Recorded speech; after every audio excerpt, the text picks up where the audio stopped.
দেখছেন মানুষের জীবনের কি পরিবর্তন। আগে মানুষ রান্না করতে কি লাকড়ি দিয়া, খড়ি দিয়া, এখনো অনেকেই করে গ্রামের মানুষ। আর ঢাকা শহরের মানুষ রান্না করতো গ্যাস দিয়া। আর এখন আপডেট হয়ে, আরো বেশি আপডেট হয়ে কি হয়েছে, এই যে কারেন্টের চুলা আসছে, কারেন্টের অনেক জিনিস আসছে, সরঞ্জাম আসছে, রাইস কুকার আসছে।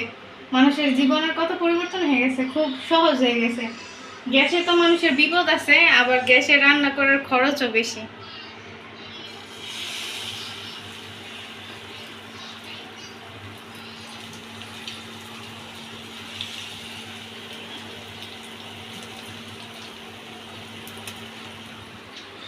এই যে আমি কারেন্টের চুলায় ডিম ভাজি করতেছি।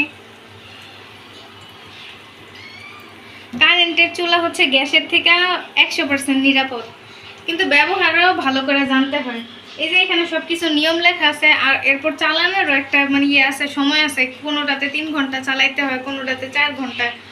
এরপরে অনেক সময় কারেন্টের লাইনের তারগুলো যদি ইঁদুরে কাটা থাকে, ওগুলো পরিবর্তন করা লাগে। এই যে কয়েকদিন আগে একটা খবর দেখলাম যে আমরা রাইস কুকার মানে শক্ট হয়ে নাকি মা এবং শিশু দুইজনেই মারা গেছে। তার মানে আমাদের আগে ব্যবহারটা জানা লাগবে, এরপর এগুলো ব্যবহার করা লাগবে।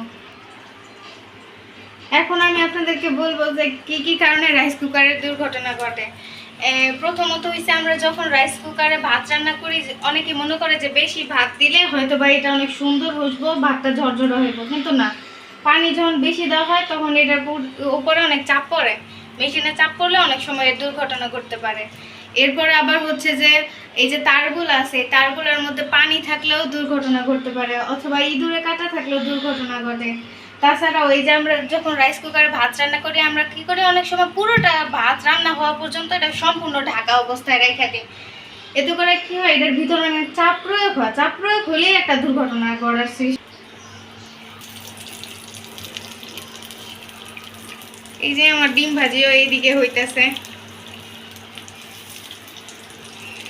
এই জন্য যখন আমরা রাইস কুকারে ভাত রান্না করবো, ভাত রান্না করার সময় রাইস কুকারের ঢাকনাটা হয়তো অল্প একটু এইভাবে রেখে দিব।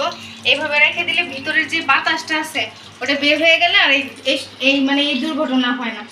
আবার যখন রান্না করব, এই চালটা ধোয়ার সময় যে নিচে যে অংশটা আছে ওটা একটু মানে একটু মুছে দেবো, যাতে এর মধ্যে পানি না থাকে।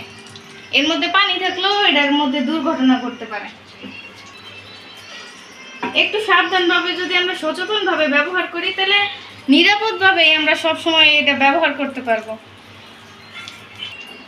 আমার এই সচেতনতা ভিডিওটা যদি আপনাদের কাছে ভালো লাগে, তাহলে অবশ্যই আমার চ্যানেলটা সাবস্ক্রাইব করবেন, লাইক করবেন আর শেয়ার করবেন।